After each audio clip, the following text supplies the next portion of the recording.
Good evening. Welcome to Bhagavad Gita.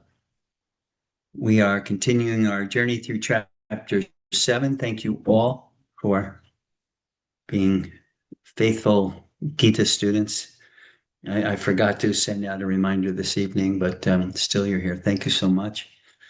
And love to spend some time with you this evening so we can continue. I think we're concluding on the Bhagavad Gita chapter 7, which is very nice. So let me get to my place and then we'll continue. We're on chapter 7 of the Bhagavad Gita, text 20, I believe. So this is an interesting section of the chapter where Krishna talks about the demigods. I don't know how many of you have familiarity with demigods, that word, and how it is used, but we'll discuss a little this evening so that you have a reference point here. Okay, so chapter 7, text 20, we'll begin with Sanskrit as we normally do. This is a verse that's quite often quoted by Srila Prabhupada.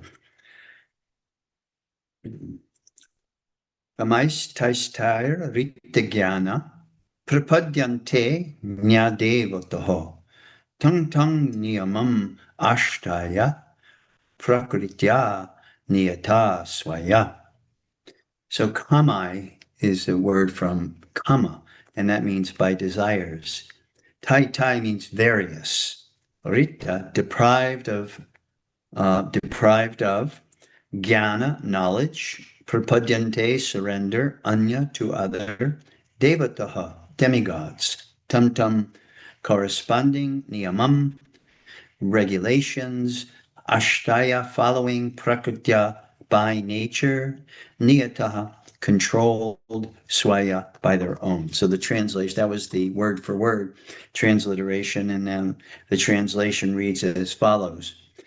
Those whose intelligence has been stolen by material desires surrender unto demigods and follow the particular rules and regulations of worship according to their own natures.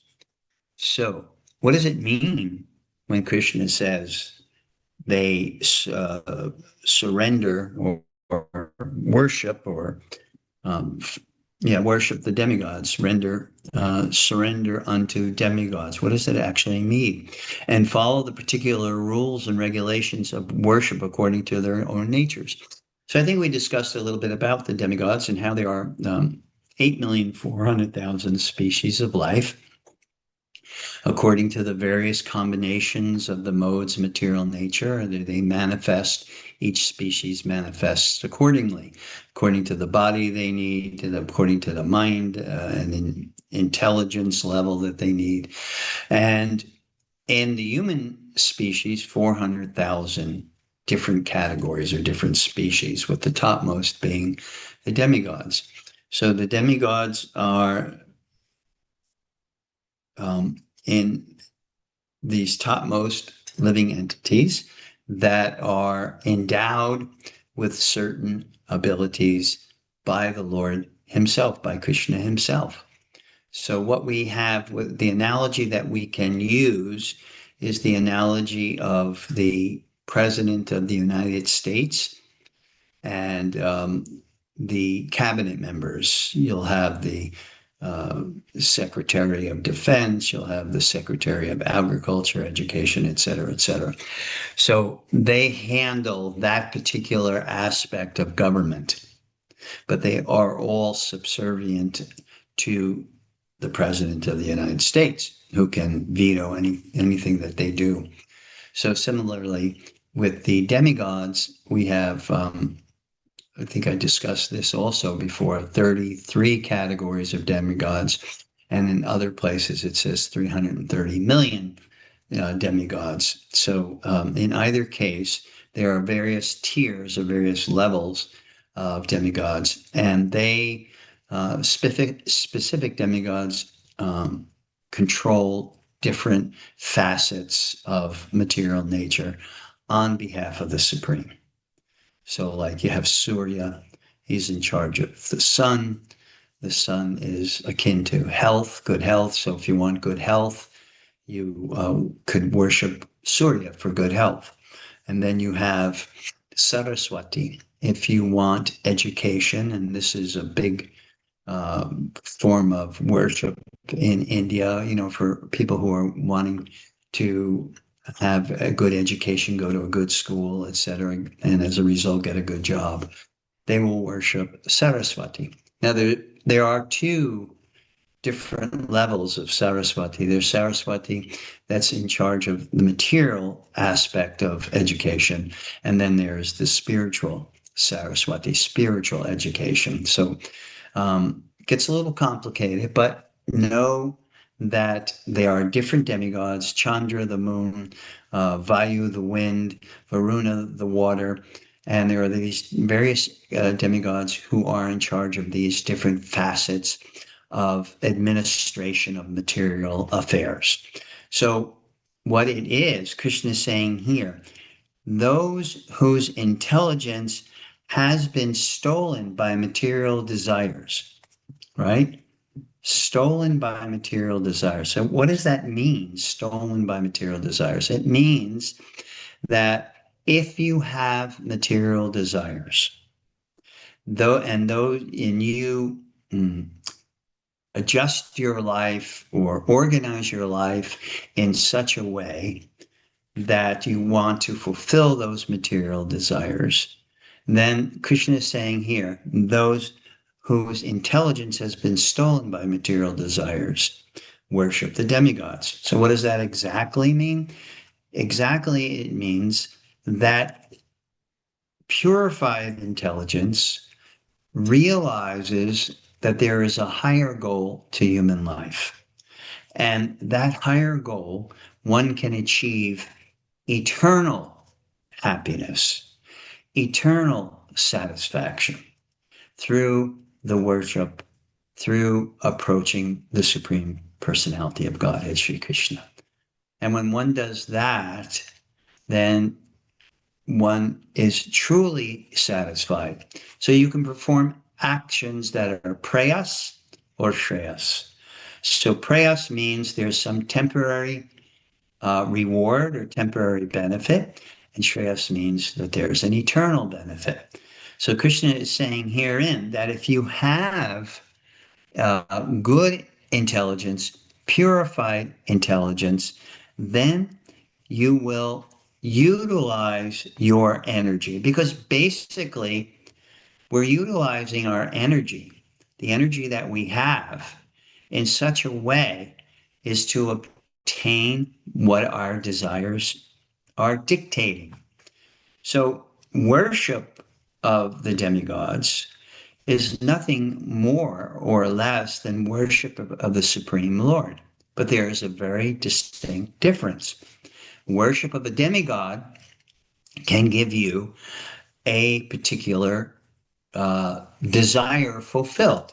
And there are a lot of Puranic historical stories which talk about them, where those with particularly strong, self-centered, lusty desires will approach a particular demigod and try to obtain or fulfill their desires. For instance, one of my favorite stories, and I'm sure some of you have heard this story, is the story of Brikasura.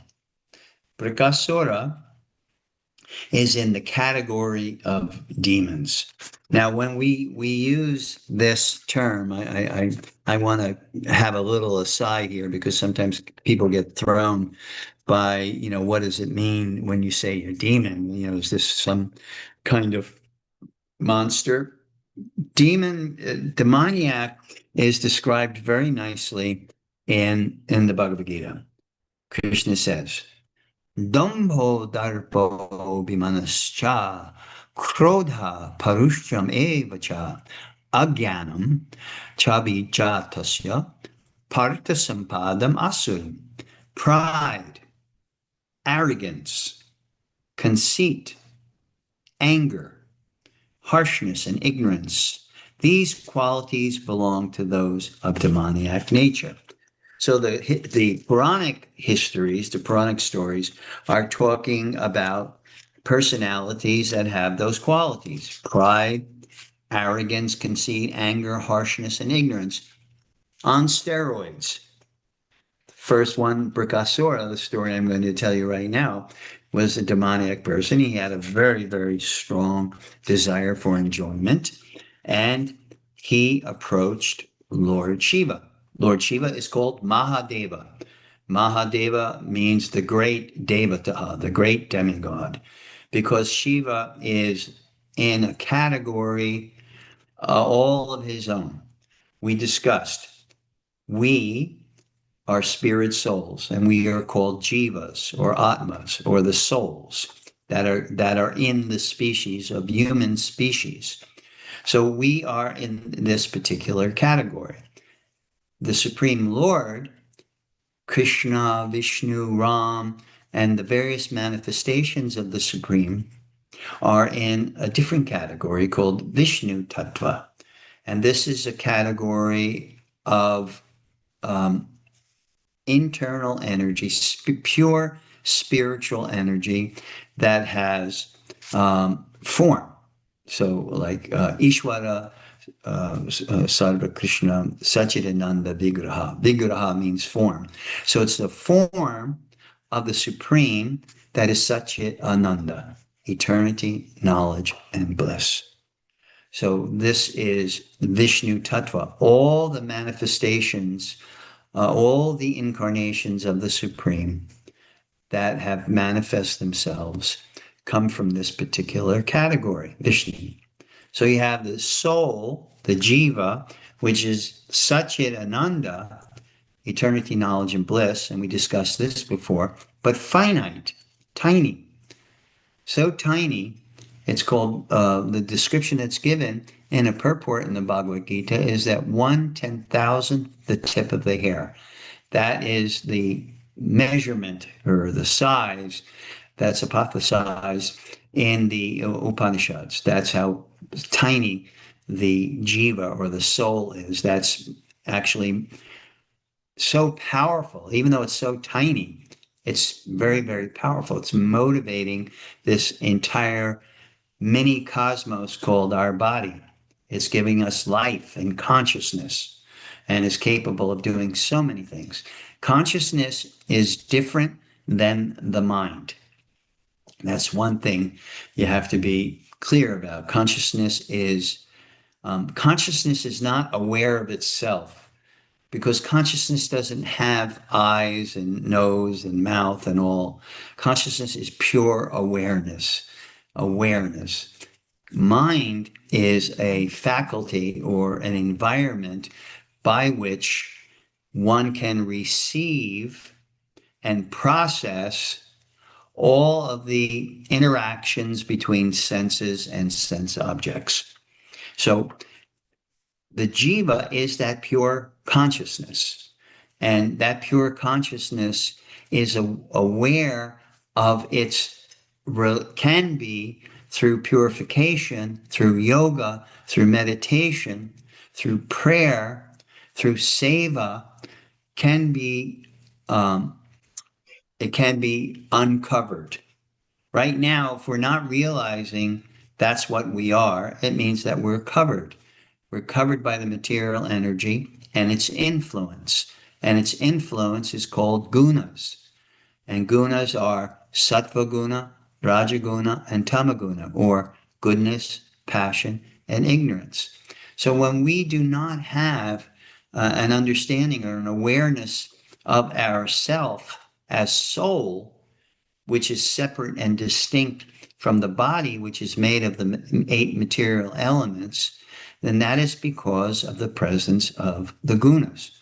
So all this is, plays into the factor of who we are, what we are doing, etc., in this material world. So when the soul is covered by a predominant guna, like let's say passion or ignorance, for instance, when the soul is covered by predominantly ignorance, tamagun. It doesn't have any clue about afterlife or God, or, no acceptance, no belief in, the only belief or acceptance that they have is what they can see and touch and taste, etc. And nothing goes, the ability to understand beyond that, or even the ability to inquire beyond that is not there, because tamagun is heavy, it's thick, and therefore it really covers and you can't see through it. Rajagun is passion, and passion means, just like tamagun means ignorance, tamagun means lethargy and sleep and indolence, all of these qualities which kind of are non-motivational positions that the consciousness is in, that the mind is in, just don't want to do much. Sleeping 10 to 12 hours is my dream scenario. Eating whatever I want to eat, whenever I want to eat. That's my dream scenario, because it's all about the immediate. That's tamagun. And because we're so heavily invested in that mindset, we can't understand any possibility beyond that, that we have options, that we have the ability to inquire as to who we are and what is the purpose. Purpose is an indicator of a higher level of consciousness. Your purpose in life. We not only have, when we elevate from tamagun to rajagun, from rajagun to sattvagun, we not only have purpose in life, we have purpose in death. Think about that.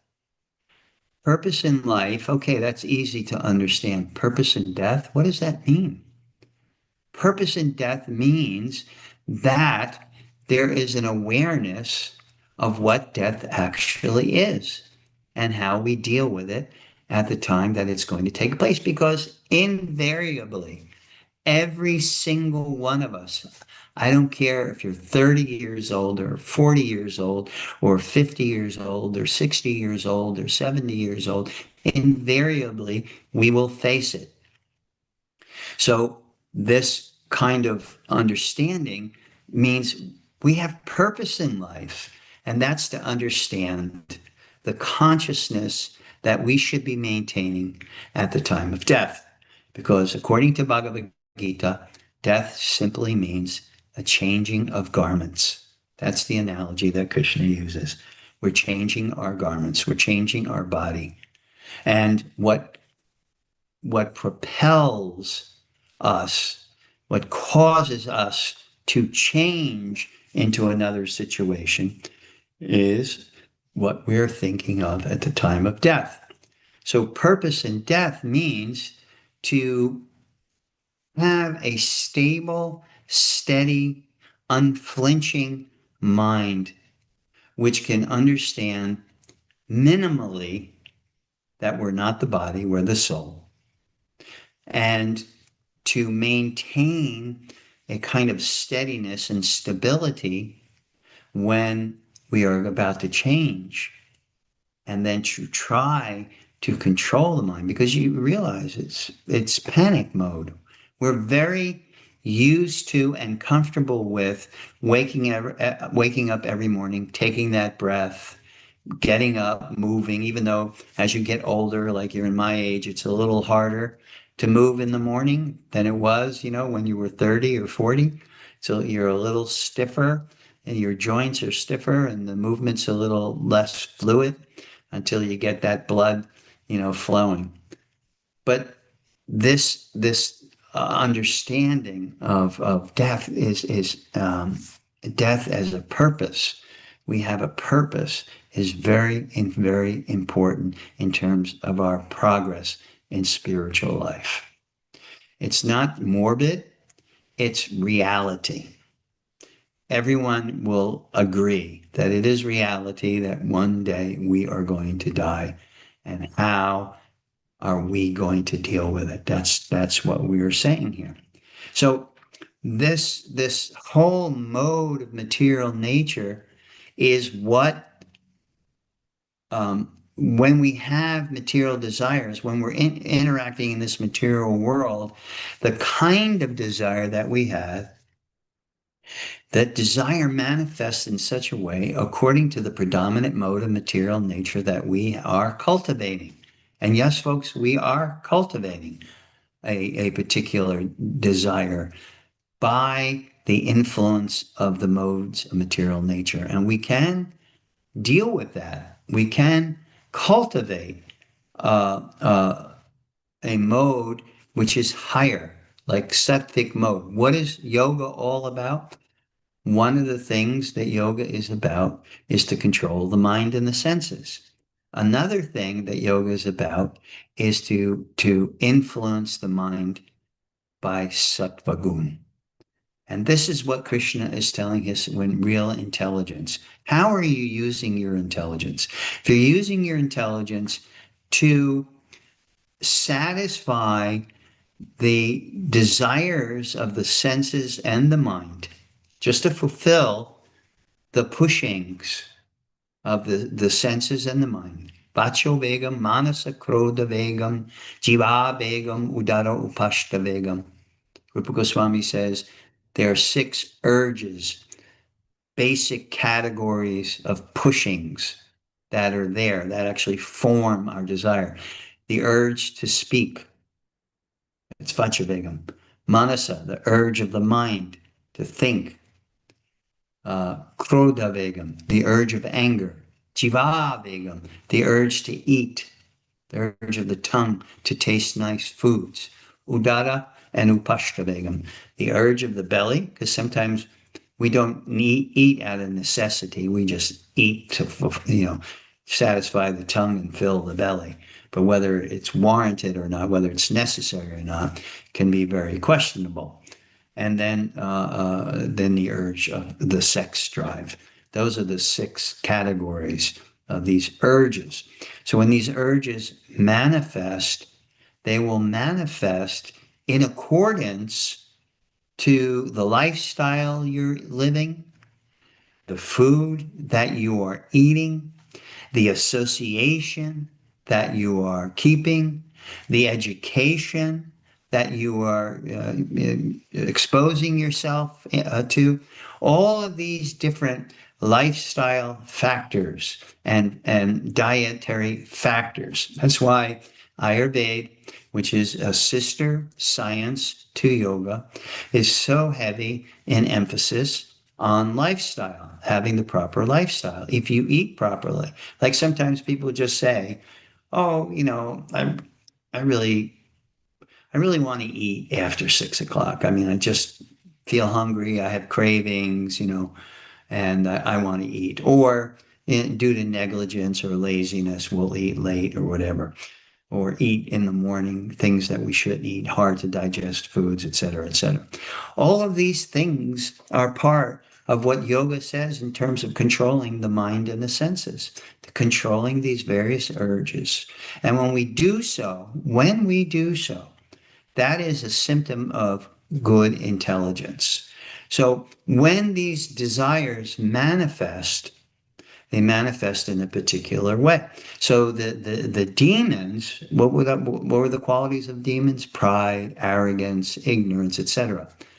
They have intense desires to satisfy themselves. It's very, very self-centered. So Brikasura was one such demon, and he wanted to actually enjoy the wife of Shiva, who is very beautiful, Mother Parvati.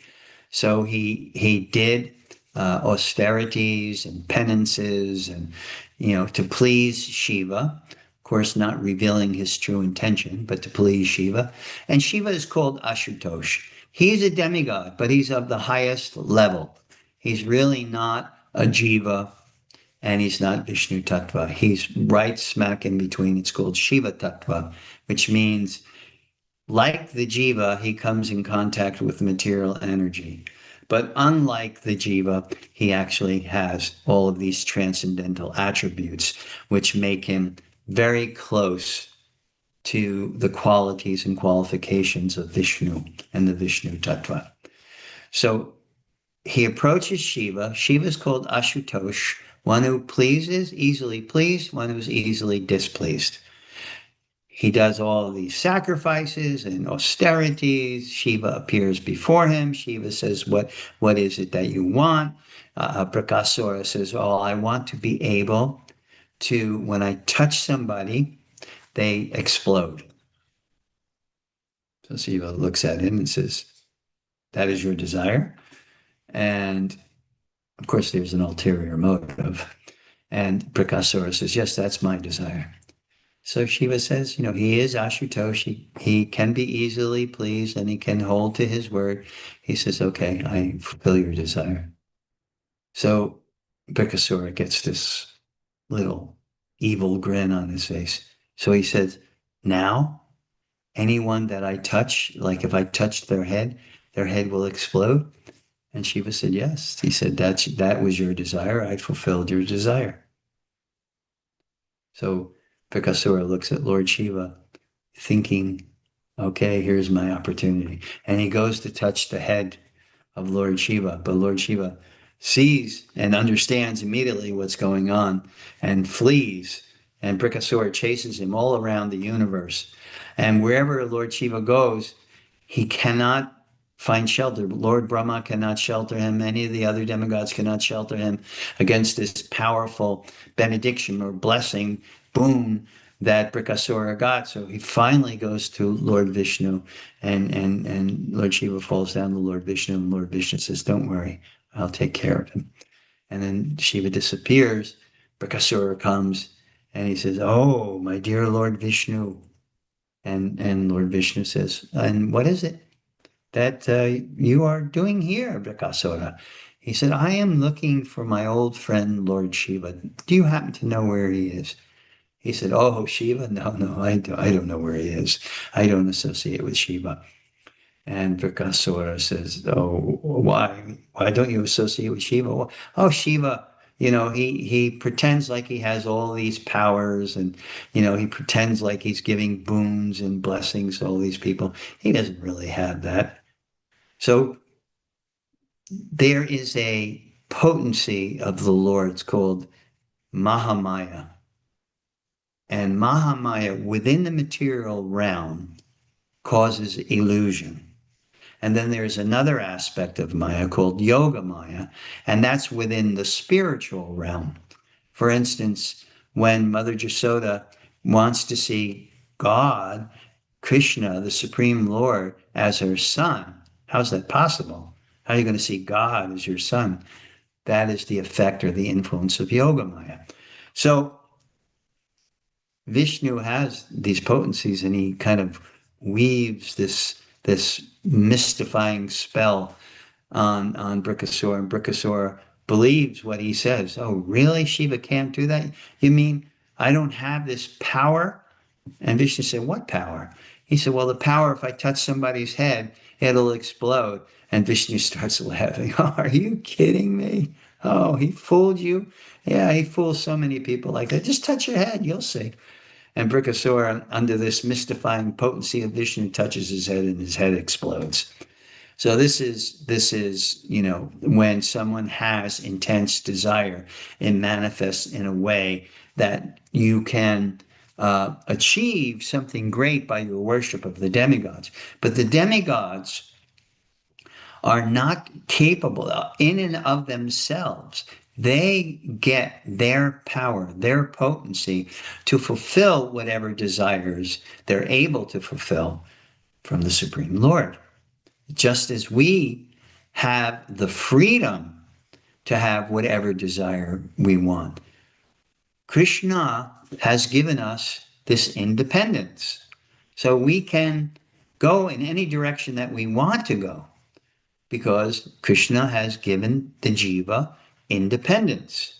Because and here's the wonderful thing, when you choose to go back to reveal, to uncover your loving relationship with the Supreme. That's your choice. When Krishna sees that you're exercising your independence in that way, that is catches his attention. That is bhakti. Bhakti is the willingness to exercise your independence and how you use your independence to uncover or reveal again, revive your love relationship with the Supreme.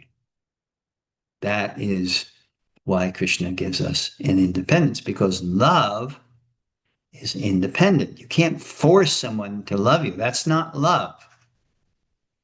When someone chooses to love you, and one of the practical manifestations of that choice is service.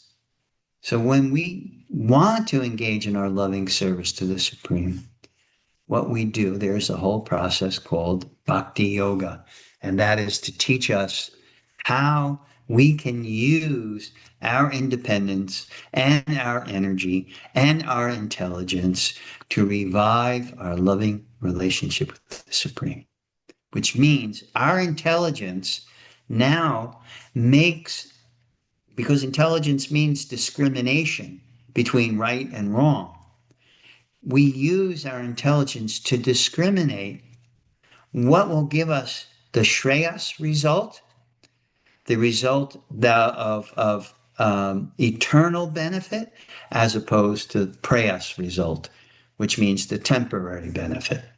So that's why Krishna says here that in this particular verse, oh, I got off of it.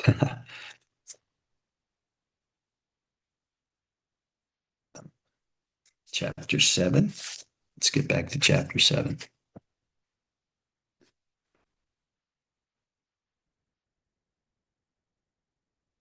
Oh, here we go. So that is why Krishna is saying here that your intelligence, for those whose intelligence are seeking the temporary, then um, that's not good. That's not intelligent. So then, where are we? On the 7:20 is where we left off. Okay. So Krishna is saying, those whose intelligence has been stolen by material desires surrender unto demigods and follow the particular rules and regulations of worship according to their own natures. So all the way back, we're coming full circle back to this point. How you use your independence, how you use your intelligence, how you use your ability to discriminate what is the absolute best to you. Like many of you are parents, right? You raise your child. And ultimately, how are you raising your child? You're raising your child in such a way that that child develops a strength of intelligence where they make the right choices. You can't brainwash a child to behave in a particular way, but you can try to cultivate an environment and set by example how to make choices that have ultimate benefit, or are the best choices that you can possibly make for yourself. So that's what Krishna is saying here. Those whose intelligence has been stolen by material desires, then, you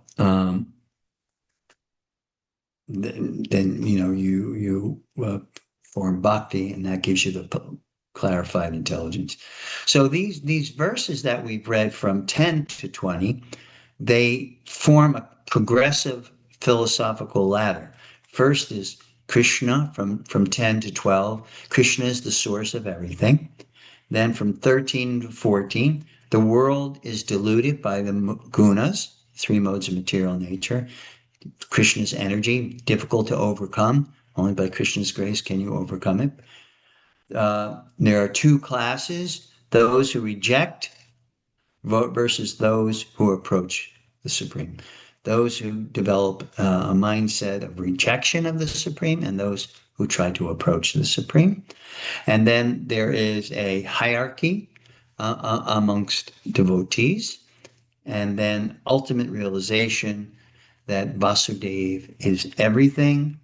And then if your desires to enjoy are so strong, then you will take that tendency to worship or to revere or to recognize a higher force, and you will direct it towards the demigods in order to achieve the desire that you want, whether it's higher education, a beautiful wife or husband, money, good health, all of these different aspects of worship of demigods for particular results that are there. So that is those whose intelligence is stolen by material desires surrender to the demigods, following specific rules to fulfill those desires. So that is what Krishna, we're moving to 21 here. And Krishna says in 21, I am in everyone's heart as the super soul. And if you remember, well, you may not remember because you may not have gotten that far, but in the 15th chapter of the Bhagavad Gita, the 15th verse, Krishna says the exact same thing. So he reiterates this point again in the 15th chapter where he says, I am in everyone's heart as super soul. As soon as one desires to worship some demigod, I make his faith steady so that he can devote himself to that particular deity. Why? Why would Krishna do that? Why would Krishna, if worship of the demigods is, really loss of intelligence because you're seeking temporary pleasure, well, Krishna is giving you that choice and to so that you can exercise your independence.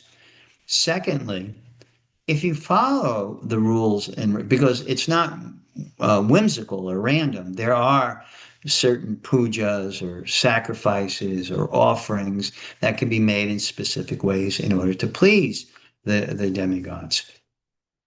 So when you do it and you get the result that you're looking for, there can be an element of realization that will come from that, which is, wow, if I've performed this puja, this sacrifice, and I get this little material desire, like the car that I wanted or the college that I wanted to go to, what if I use the same effort, the time and effort to worship God? And what if my intention in that worship is not material, some material fulfillment, but it's actually to experience my loving exchange with that Supreme? Then, you know, the end result of that.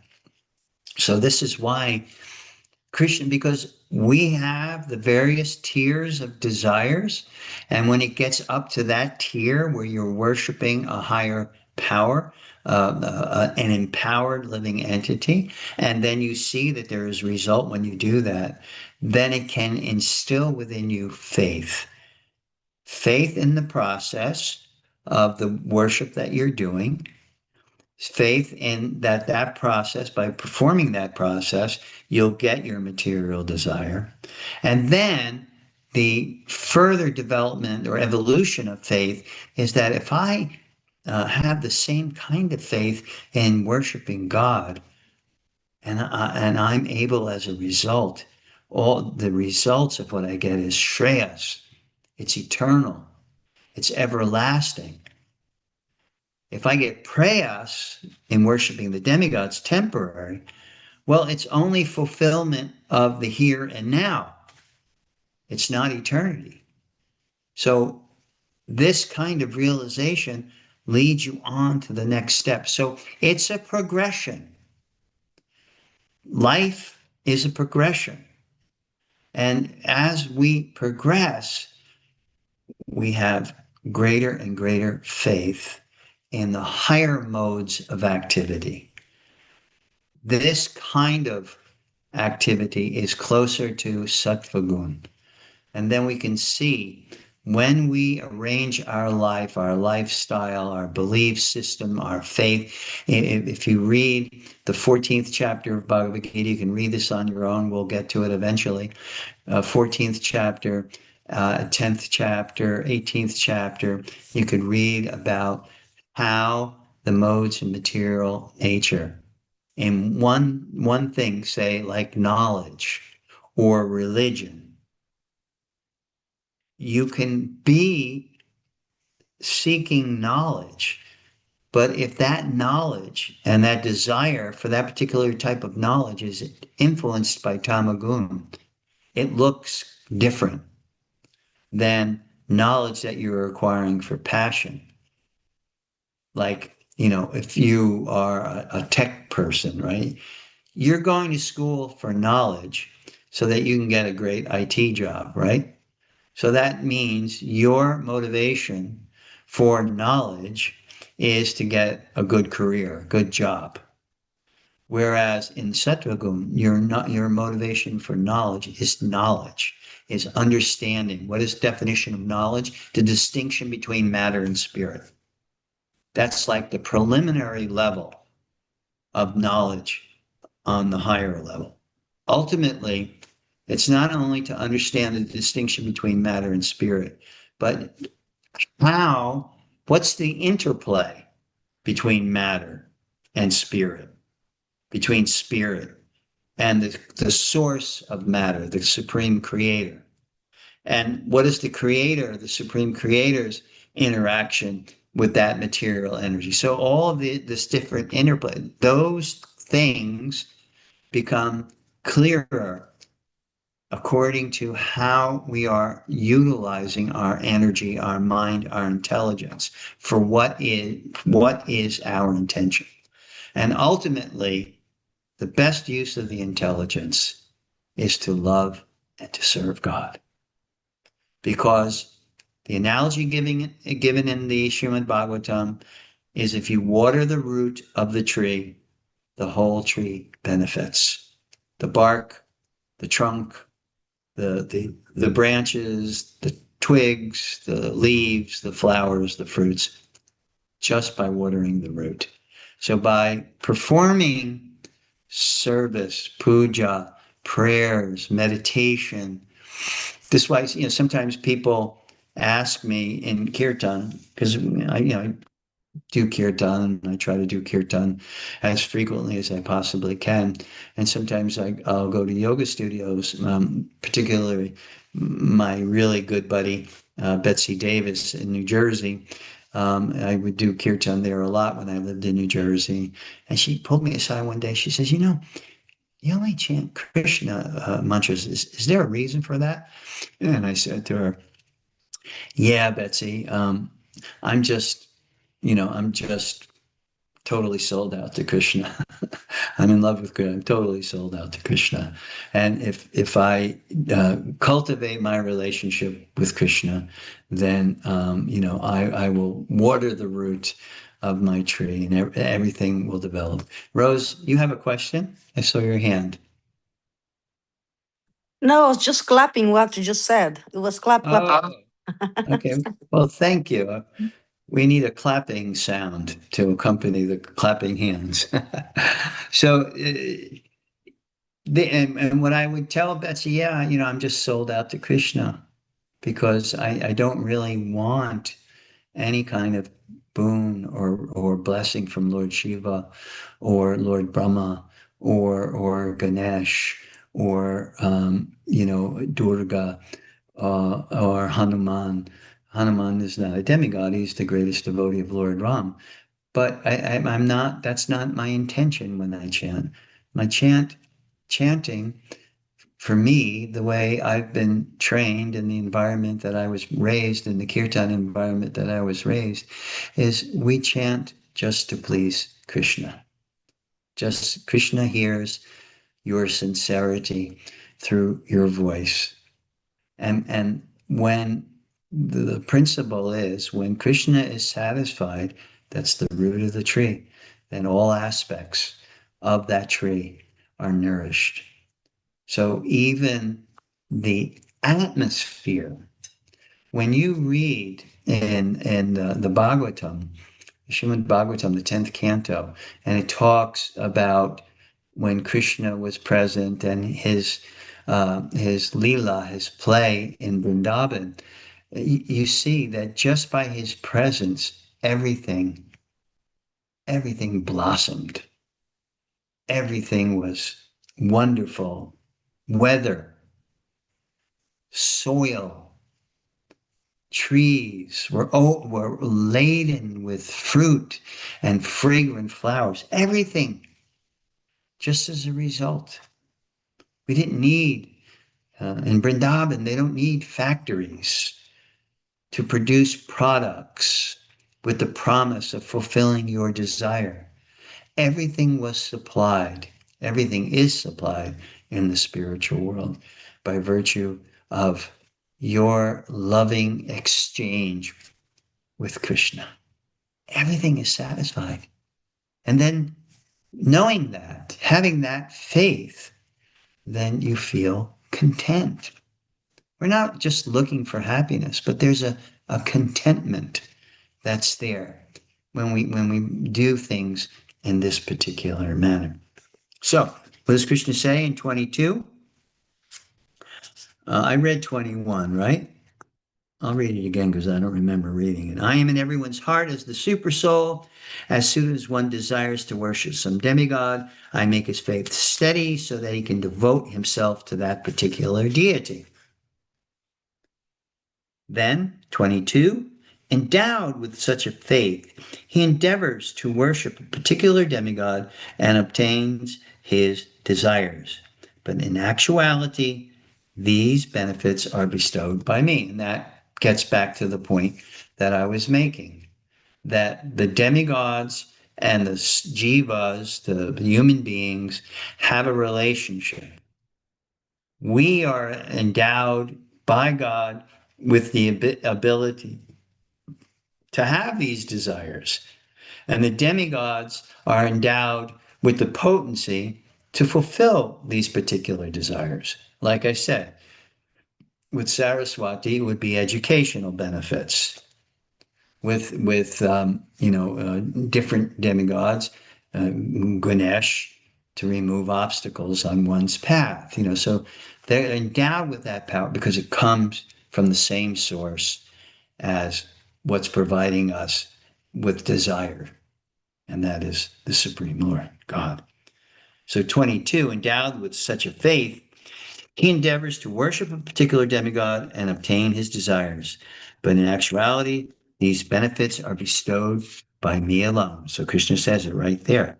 23, men of small intelligence worship the demigods. So Krishna here is reiterating the point. Men of small intelligence are worshiping the demigods.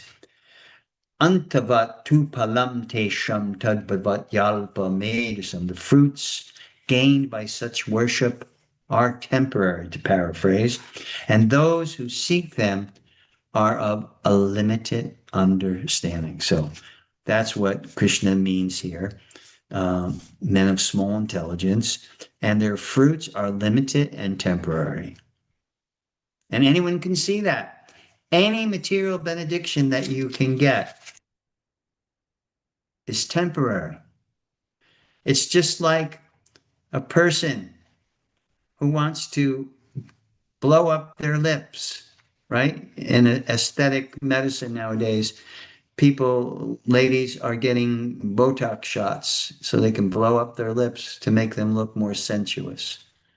But every one of them knows that it may happen and their lips may grow bigger and more sensuous, but eventually that's going to wear off. And then you have to go back for another Botox shot. And you get caught in this whole cycle. I want to look this way, pay X amount of dollars, get the shot, my lips blow up. I'm sensuous, my lips go down. I'm not sensuous, go back into this. And this is the nature of the material world. We get a desire either where we don't get it, we're frustrated in our attempt to get it, or we do get it and we're not satisfied with it. And that's the trap. And that's what Krishna is saying here. This is why Krishna says of limited understanding, temporary understanding. It's not an insult, but it's a diagnosis. I like that. Small intelligence equals focusing on short-term gain. That's what Krishna is saying here. Not seeing that there is a way that if you utilize your energy, you utilize what you have, all the facility that you've been given in your species, human species, just think what Krishna has given you. I look at the names here and I'm just, absolutely flabbergasted about how wonderful you all are. Not because you're attending my class, but because I know you. And I know and I remember, with Premarnava, we've had a lot of association. I remember Gunya Rupani from the days of service in 55th Street. I know Rose and Trish now. Triana, I've known for a good long time. So I see you all and I know how wonderful you actually are. And the gratitude of you all being in my life is just amazing. So we have to think like that. Gratitude leads to happiness and the ability to study in the way that we are studying here, trying to enrich and purify our intelligence so that we can make the choice how to utilize our energy, this human form of life. We don't have long to live. Life is going by so fast. I can't believe I'm 76 years old. But it's true. It's true, folks. I'll show you my birth certificate.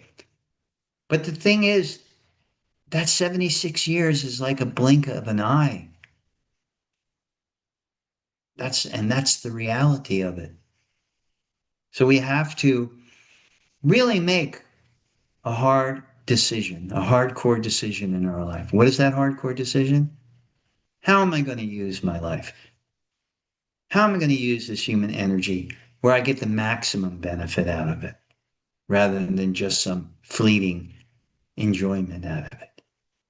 This is the kind of commitment. I find, that bhakti, in order to experience the joy of bhakti, there has to be commitment.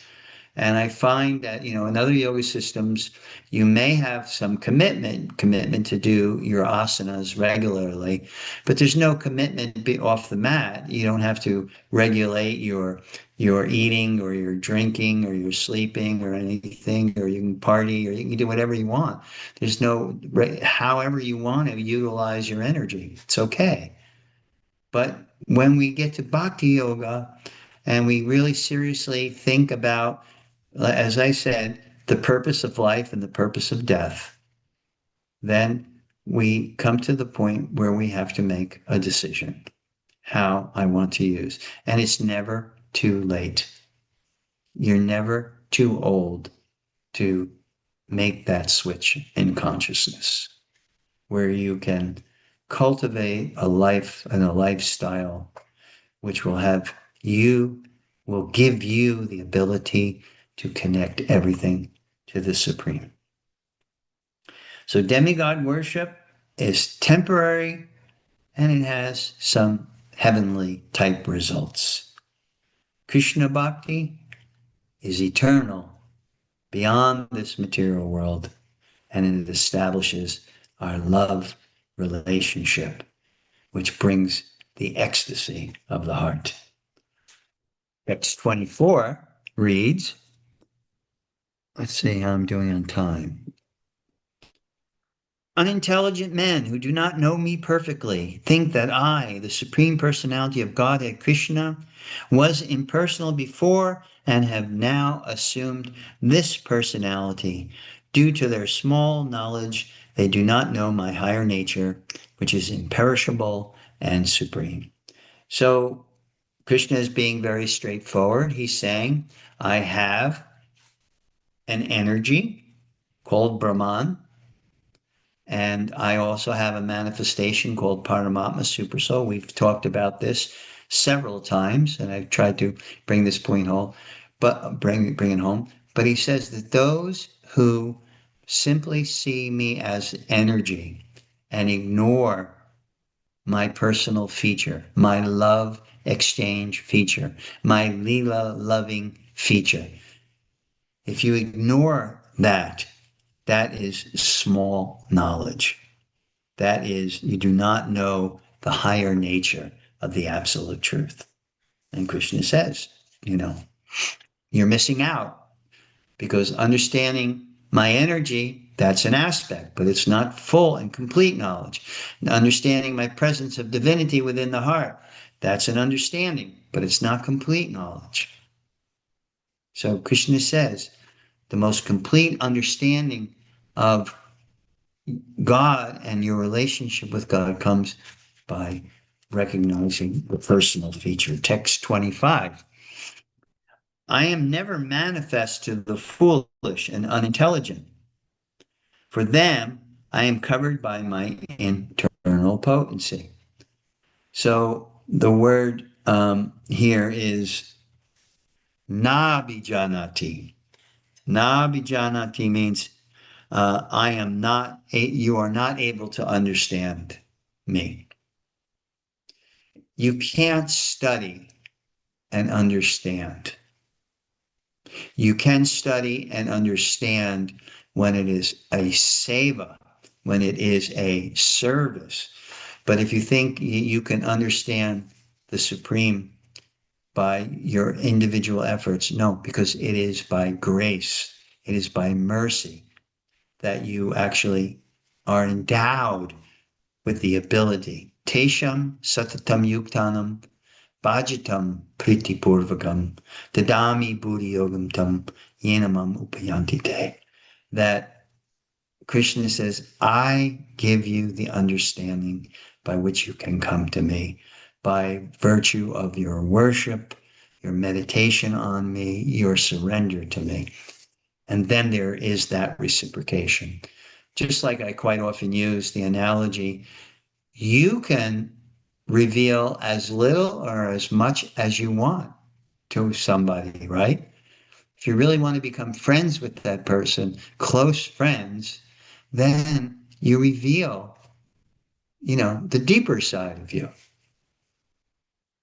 You have that desire to do so because you want a deeper relationship, and you should do that. But if you're at work and the guy, one of your coworkers is a schmuck, you don't want to get, you're just like aloof. It's like, yeah, how are you doing today? Everything is very superficial. You don't really reveal yourself. You don't confide. So Krishna has that same ability. And he says, Nabi Janati, I do not give you the understanding by which you can come to me. I am never manifest to one who is foolish and unintelligent. They are covered by my potency. So there is that potency, that Maya potency that creates a diversion. It's called Mahamaya in its material world. It's when we see things in a way that they're not. That's what Maya means, that which is not. So Krishna says, by that potency, you cannot understand me. And I won't manifest to you because you're not earning it. Text 26, O Arjuna, as the Supreme Personality of Godhead, I know everything that has happened in the past, all that is happening in the present, and all things that are yet to come. I also know all living entities, but me no one knows. So this is a very profound statement that Krishna is saying. God knows everything. Sarva Gya. Sarva Gya means all knowing, knowing of the past, knowing of the present, knowing of the future. Divine omniscience is the distinction between human limitation. Krishna is stating here, he knows the past, he knows the present, and he knows the future. But no one knows me in full. And only by Krishna's blessing, grace, mercy, can we come to know him. So human knowledge is limited. Divine awareness is total and timeless. Verse 27. O sign of Bharata, O conqueror of the foe, all living entities are born into delusion, bewildered by dualities arisen from desire and hate. 28. Persons who have acted piously in previous lives and in this life, and whose sinful actions are completely eradicated, are freed from the dualities of delusion, and they engage themselves in my service with determination. 29. Intelligent persons who are endeavoring for liberation from old age and death take refuge in me in devotional service. They are actually Brahman because they entirely know everything about transcendental activities. And the last verse of chapter 7 is, those in full consciousness of me who know me, the Supreme Lord, to be the governing principle of the material manifestation of the demigods and of all methods of sacrifice, can understand and know me, the Supreme Personality of Godhead, even at the time of death. So Krishna here is summing it up. You have material desires, you want to fulfill them, take to the demigods. Demigods will give you your desire. That will give you faith. Hopefully, that will give you further realization.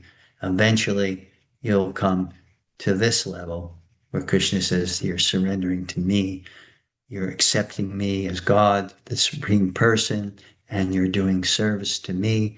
You're chanting on japa, you're chanting in kirtan with the right intention, with the right mindset.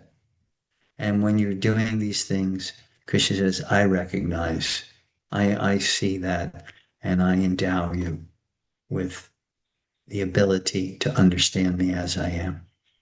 Otherwise, nabi janati, you can't understand me. So I'll stop here. Thank you. Thank you very much. And I am opening the floor. You have questions, you have an observation you'd like to share with us, or a aha moment, or if you would like to discuss any takeaway points. Anyone like to share a takeaway point from these last 10 verses? Who would like to share a takeaway point? Remarnaba, you always have some good things to say. Would you like to share with us any takeaway? Sure. I think Trish has something in there. Trish, you wanted to say? Um, oh yeah, sure. Sorry I was late last week. My phone had died. So I was thinking, the way society is set up in modern times, especially as AI technology keeps rolling out, everyone is so used to instant gratification. It's no wonder that you have an entire population trapped in Tamagun. Right. Yeah, that's a very good point, because when you get trapped in instant gratification, what does desire breed? It breeds more desires. Because ultimately, satisfaction, no matter how quick you have AI, and no matter how many answers are provided to you in X amount of seconds, it only fuels the fire. It doesn't relinquish the fire. It doesn't. What does Patanjali say?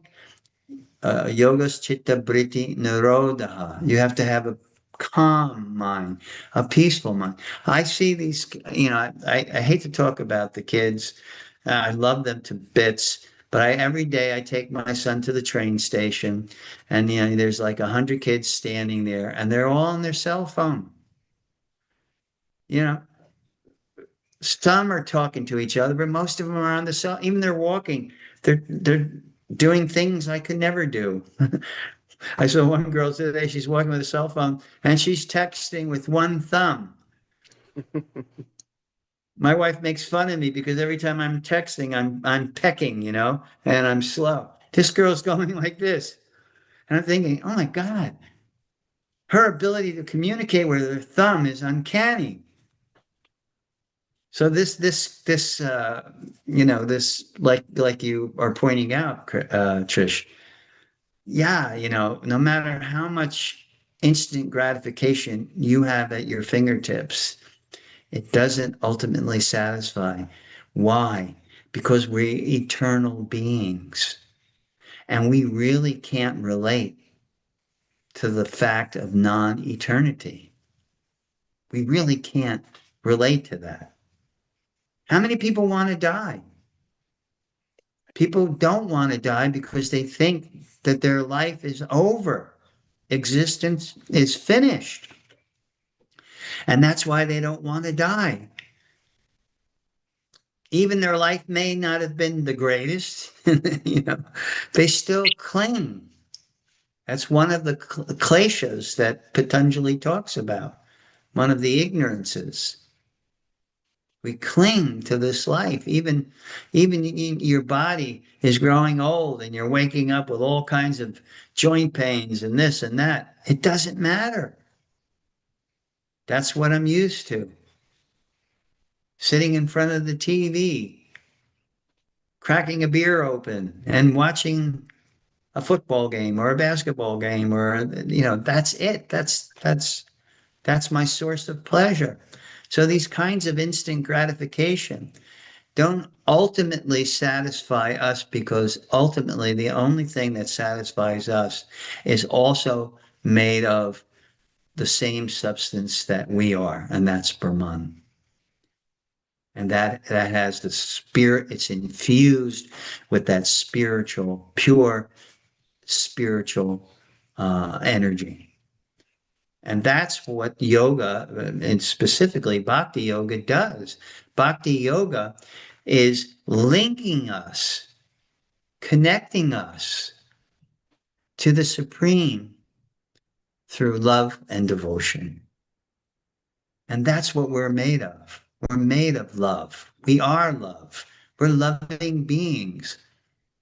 We want to experience love. We don't want to experience loneliness and unhappiness and hatred.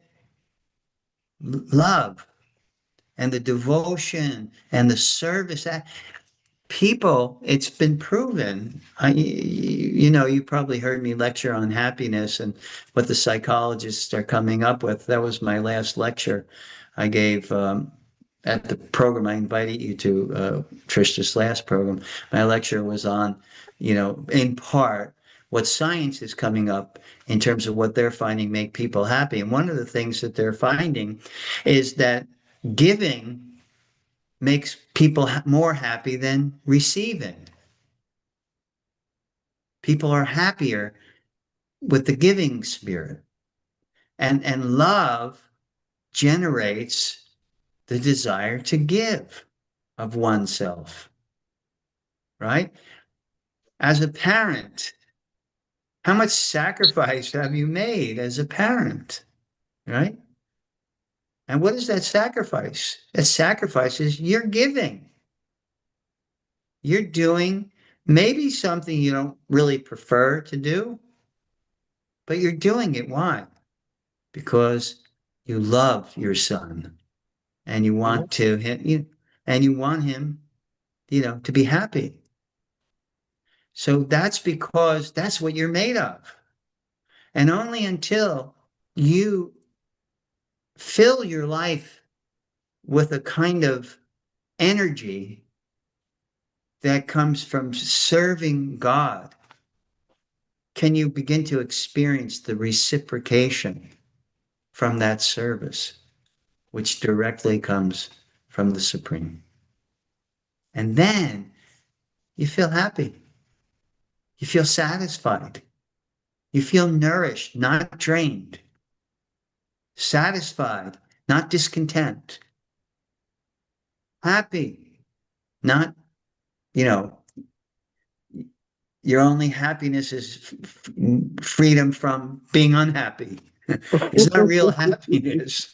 It's like a freedom from being unhappy. It's like pain. If I'm banging my head against the wall, right? And then I stop. I said, oh, that's great. It's not great.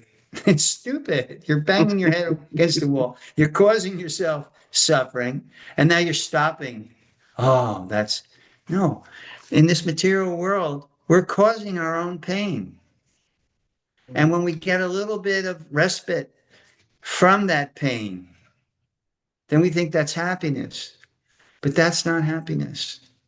The happiness comes to us through love and love exchange. And the more we give of ourselves selflessly, the more we experience. And that is contrary to the demoniac mentality that we were pointing: pride, arrogance, conceit, all of these qualities, which makes it all about me. Yeah. Thank you for your observation, your question. That was a great one about Hare Krishna, Prabhu. Haribo Thank you Primarama. for. Yeah, so you mentioned Betsy. I thought it was powerful that she asked you why you're doing Krishna Kirtan all the time. What's wrong with you? What did she say after you tell her that? She said, okay, I get it. Because Betsy, she's got a beautiful heart, and she actually has a heart of service and love. So she got it. She understood, and I was happy to see that she understood, because it says a lot about a person who can understand, what love and commitment actually is. Because, sometimes, and, Trish knows because she's with me a lot in yoga kirtan, sometimes I feel like it's entertainment. Right. Somebody People are may, performing. yeah. And kirtan is really not performed. It's not a performance. Kirtan is an expression of loving sentiment through melody, rhythm, and expressions of love through mantra. So, sometimes I become a little dismayed at that, but then who am I to judge or to criticize? So I neither judge nor criticize, because I know, because Krishna says this it's said in the akama sarva kama va moksha kama udaradi tivrena bhakti yogena ijeta purusham param. And that means if you have no material desires, akama, sarva kama, all material desires, moksha kama, desires to get out of this world, whatever it is, whatever your motivation, if you perform bhakti, then you can actually break free, from any of the things that are impeding your advancement and your connection of love with the Supreme. So I just look at it, I admire and respect anyone who has an enthusiasm for kirtan, and only pray that, one day the intention will be pure, and that will be that it's a sacred offering to the Lord, and there will be that reciprocation. Any other observations or questions or takeaway points? I always like to hear takeaway points. That means you've listened. B. Yeah. Angelica. Hi. ¿Cómo Yeah, estás, bien, bien. Angelica? No, I was thinking of the when it was mentioned a small intelligence. Mhm. So is that and also was mentioned about other gods or deities like Ganesha or Shiva or any other one, right? So Right. if we worship or chant or do japa with other deities, is that means a small intelligence? Well, what small intelligence means is you're limiting your actions to and again, what is your intention? That's another thing. I mean, if you're approaching Shiva for some kind of blessing or benediction or something like that, the thing about it is there's only one personality that can be called Mukunda. And what does Mukunda mean? The giver of liberation. And the only personality, divine personality, that is called Mukunda is Krishna. Because Krishna, the other personalities, Shiva included, can help you, you know, it can help you to advance if that's your intention. Certainly Ganesh, he's the remover of obstacles. Now that can mean if your intention is your material obstacles, or in Vaishnavism and bhakti, it means obstacles on your path of bhakti. So it just depends how you're approaching. So that if you approach Ganesh to remove the obstacles on your path of bhakti, that's not what Krishna is talking about here. Not at all. So, it depends on your intention, your purpose. Why are you approaching Shiva or Ganesh or any of the demigods? What is your motive? And the other thing to consider is that whatever you get from them is coming from Krishna anyway. Right. That's what That, I was gonna say. that, Yeah. that's what Krishna's. Ultimately, yes. Yeah. It's coming from me. Yeah. So why not go directly to the source? Right. And that's another thing I told Betsy Premarnava. That if Krishna is saying in the Bhagavad Gita, I'm the source of everything. Everything is coming from me. And I said, so Krishna's the source. Why not go directly to the source? And when we chant the Hare Krishna mantra in particular, that's directly to the source. So does that address your question, Angelica? Yes. Yes. Okay, great. Does anyone have anything else they would like to present to us? Okay, if not, I thank you very much. And I hope you all have a very happy, healthy, holy week. I hope to see, I know Sri Hari is going out of town for a couple of weeks, so we'll miss you, Sri Hari. Have a safe trip to Albuquerque, New Mexico, and Colorado, and return to us safely. And some of you I'll see at Thursday night kirtan, probably Angelica and Trish and Rose, and others I'll see on the weekend at the program on Saturday, Shakti and Bharat Prabhu and all those wonderful souls that we meet every weekend. So until that time, have a happy, healthy, and holy week. Hare Krishna. Hare Krishna. Thank you very Hare much, Lakshmi. Krishna. Thank you. Hare Hare Bo. Krishna.